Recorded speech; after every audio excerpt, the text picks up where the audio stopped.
Hello, welcome to the newest episode of Tuesday Conversation with Friends, where you get to hear some amazing music and my chats with those incredible artists. Don't forget to subscribe to this channel, to like this particular episode, and to get notification for future releases. The video format is on YouTube. If you prefer the audio-only format, you can find us on major podcast platforms. You will also be able to find social media links for myself as well as the guests on the show. So now see you inside the episode.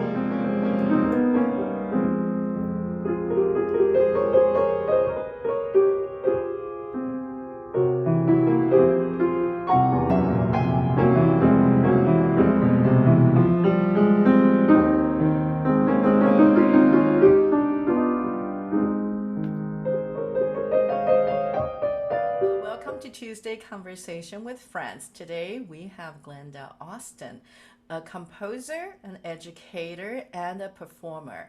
And Glenda, I'm so glad you're here. We get to know you today. Thank you. I'm happy to be here. I'd like to find out more about how you got started. Well, it started as a young child. I took piano lessons. My older sister started first. She played by ear. And I started playing by ear. My first piano teacher was a teenager. Not too many years, we started taking lessons from our music teacher at school, Mrs. Phillips, until she told our mom we probably needed to move on to another teacher. And then we took from Norma Holden for the rest of our years through high school. And then, of course, went to college and studied. Our parents loved piano. They were not musical. They grew up in the Depression days. And of course, they didn't ever have the opportunity to take lessons. I always thought that our parents, especially our mom, I always thought she would have been able to play had she had the opportunity. Our parents loved the music of the 40s. That was the music we grew up playing because that's what they like. And we'd pick them up by ear. Wow. This is very reminiscent of those Facebook Lives you've been giving. I always am marveled at the ease and joy you have when you do those lives. And now we're gonna be true to the style. We will, as you can see during this interview, we see a couple performances by Glenda, and they're just like the way she does when she goes live.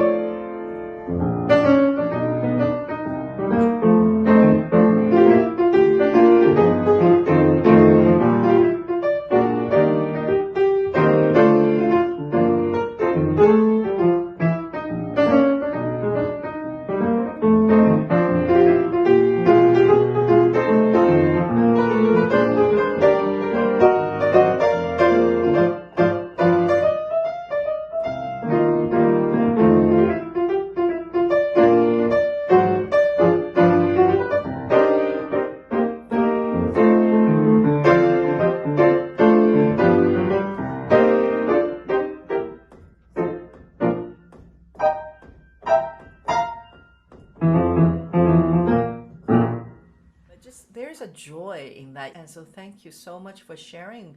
I know earlier in our conversation before we started recording, I mentioned I consider you to be a very prolific composer because I've come across a lot of your music and I love it. My students love it. They were the ones who brought your music to me and told me they want to play your music. Your response was surprising to me because you said you don't consider yourself to be very prolific. Some of the very well-known composers today, contemporary, that are living, some that are not living, but they've certainly lived in our lifetime. William Gillock, they wrote, I hate to say as a full-time job, because it wasn't a job. I know for William Gillock, he loved it. He loved the creating of the music, the inspiration. It wasn't a job, but he wrote every day. I knew William Gillock. I knew him well, and it was fortunate I could pick his brain, so to speak. And I know he spent mornings at his piano working on music, and afternoons he spent notating it. And of course, this was before any kind of a computer program. All of his work was written by hand. But he had a schedule, and that was his enjoyment in his life. And everyone, of course, knows the Gillock music. I consider that prolific. I go for days, weeks, months. I'm not really writing anything. I play a lot. I improvise. I, play by ear. 99% of what I play, it's not written out. It's not an arrangement. And it's probably not ever going to be. I think that's another thing when you play by ear a lot. If you don't write it, you never play it the same way. No, you don't. And that's just not ever been my style. I enjoy a lot of other arts of music. I'm a church musician. I do a accompanying. I work at our local university and accompany the choral groups. I've accompanied many of the vocal majors at the university. I've accompanied their recitals. I enjoy a lot of aspects, and that takes time. Is your friendship with Gillock? Of course, there is an album that was released in Japan, and I listened to it. It was fascinating for me to hear it because that was a commercial release, and the way you played on that was actually different than what we get to hear either on your tutorials on YouTube or your Facebook Live. So I'm very curious about how you got to know him and what that friendship was like.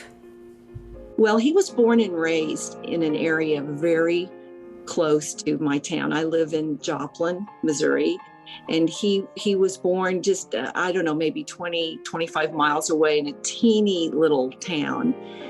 So he was kind of well known in this area as, oh, he's one of us, he's from here. When I grew up, long story short, I met Mr. Gillock one day. He was in town and he actually came to my home and he listened to some of my compositions. And he said, I think you ought to try to send these in. I think they could be published. I think you could write some of these pieces, for children, pedagogy, collections.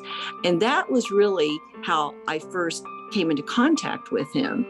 But it grew from that to a friendship for many years.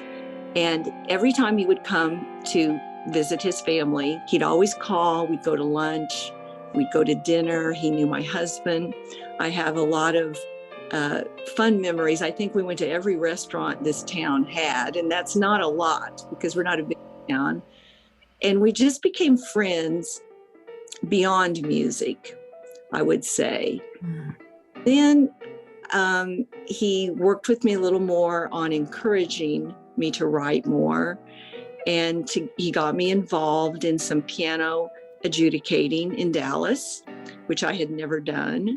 And he gave me great advice. I still have his handwritten, I guess you'd say, tip sheet, how to judge a festival. I said, I can't judge. I can't do that.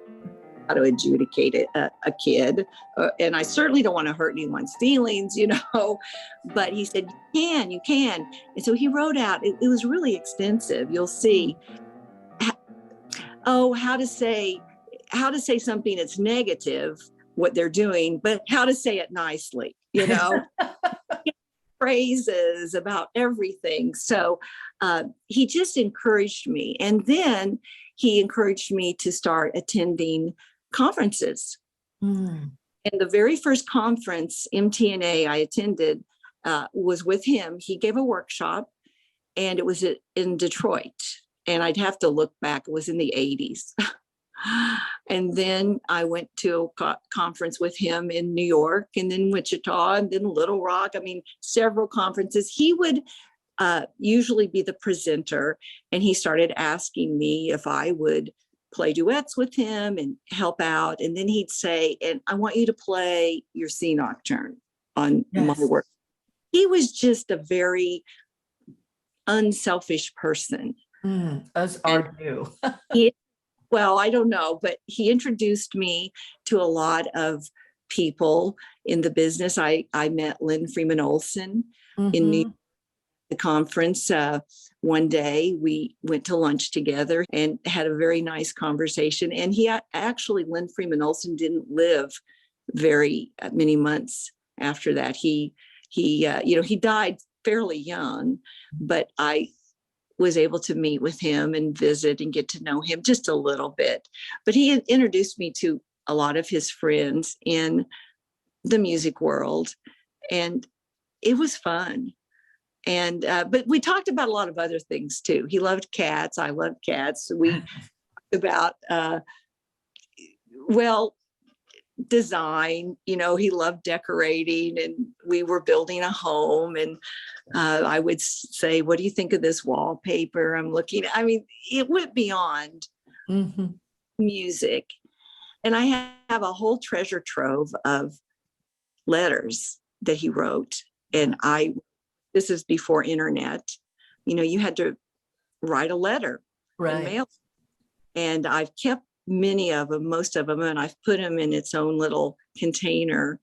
And it's just chatting about, today I went to lunch with Carolyn Jones Campbell, that was a friend of his in Dallas. And I'm doing this tomorrow. And I'd write back, well, I've got this at school or that at school. It was just what people would talk about as friends. And I have memories.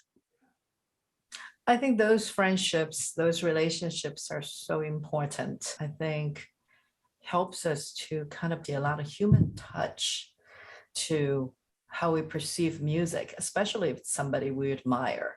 How did you start writing music? Well, before I knew Bill Gillock, I was teaching school, and and I had some private students, and I was doing little arrangements for my private students. But at school, there'd be things I wanted to do with the kids for programs. Now I'm talking singing. We do these little Christmas programs, fall programs, and it just wasn't working with the singing. So I would take some piece and I just kind of arrange it to make it work. I'd always played by ear. It's really not anything I considered out of the ordinary. When I was in college, I would do arrangements for people. I just always done my own arrangements, just make it work, for whatever. And so I guess that's how you start writing. To me, it would be by improvising. And a word about my piano teachers growing up. Both of our teachers, Mrs. Phillips and Mrs. Holden, were encouragers of playing by ear. There was a time when it wasn't considered good to play by ear, but all that went into, I think, writing music, improvising. And so I think when I started to write original music, it was during my teaching of piano students, coming up with some things that I just wasn't finding. That's where, I guess, to answer your question, to start writing. The first 3 pieces I ever got published, one, Entrance of the Clowns. And, I wrote it out by hand because that was for notation. And I thought I had notated an F sharp and a G. There we go. When it came out, I'm going, what the heck? Because where I had placed the F sharp to the engraver, it really looked like it was a G sharp and an F. It's supposed to be an F sharp and a G, but I thought, well, that's okay. That's a clown. That's a clown. You better be careful how you put an F sharp or a G sharp. But that, and then, this little piece called, original Irish Jig. How's that? Yeah, that was a really original title, right? And then this little Western piece, Western Jamboree. And those were fun. Yeah. And admit it's fun to see something in print the first time. Well, it doesn't mean it's the first time or the 100th time, but I think that first time you see, oh my gosh, there's artwork, There's a clown on the cover. Look what these people have done. And that was kind of the beginning of it. But, after I got those 3 pieces published, I didn't do anything forever because I was afraid. I remember I thought, oh my gosh, I just lucked out. I can't come up with anything else to write and that they'll take that will be published. So I just totally and I'll have to look at the copyright, but I can tell you the next piece that was published is my C Nocturne. Yes. Big difference from,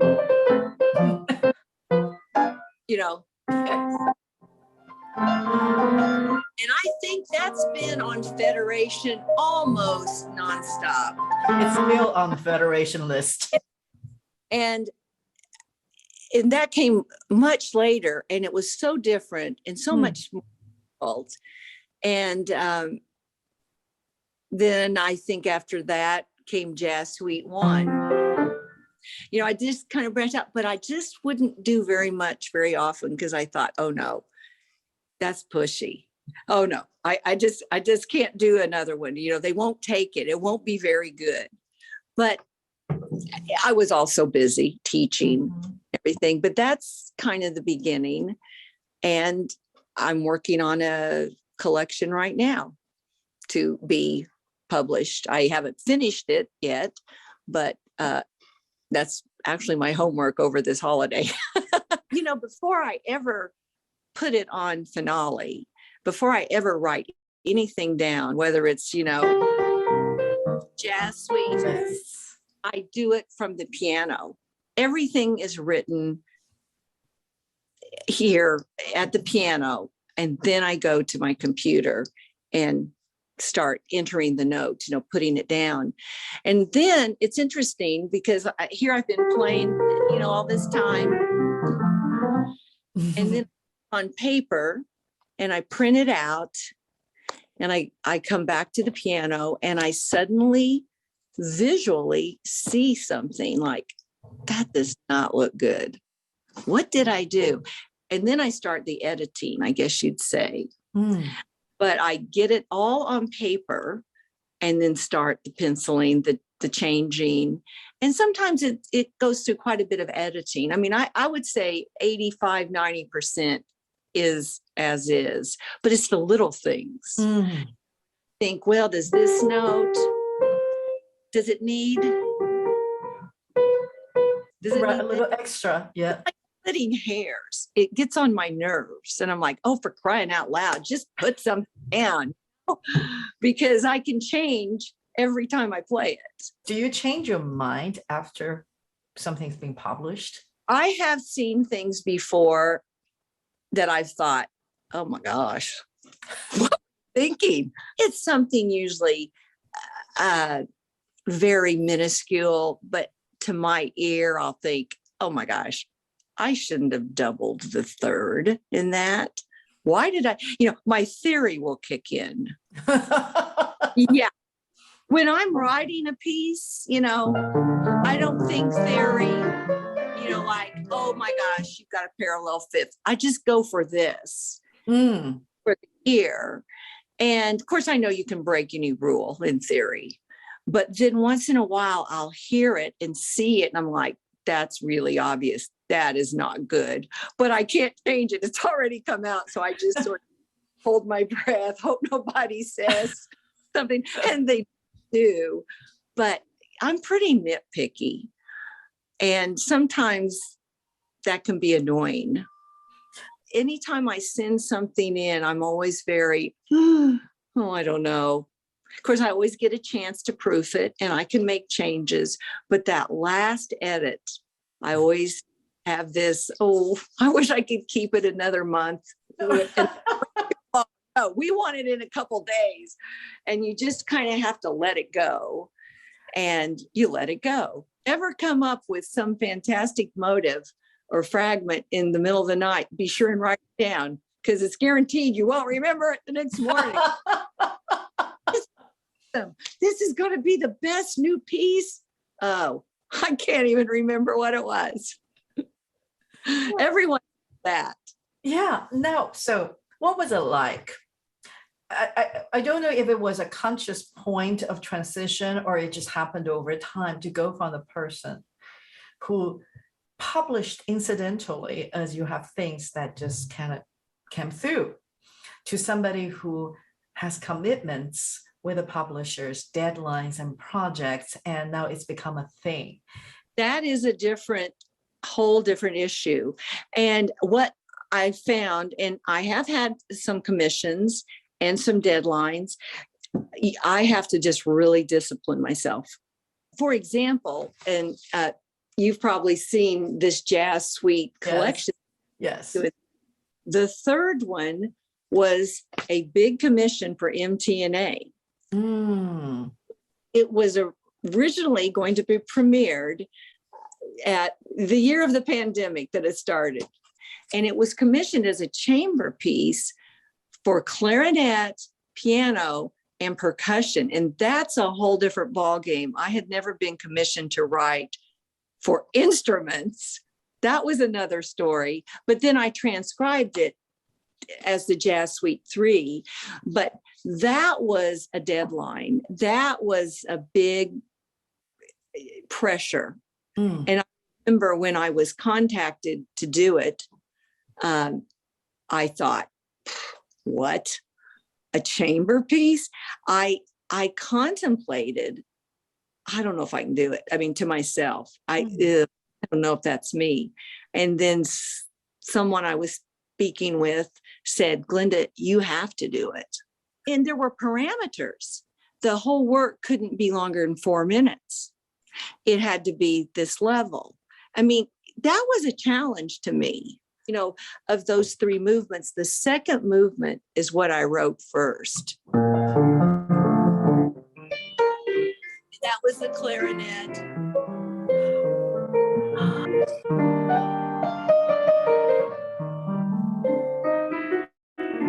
That's the first thing I wrote, that second movement. And I still to this day, I love playing that. Why?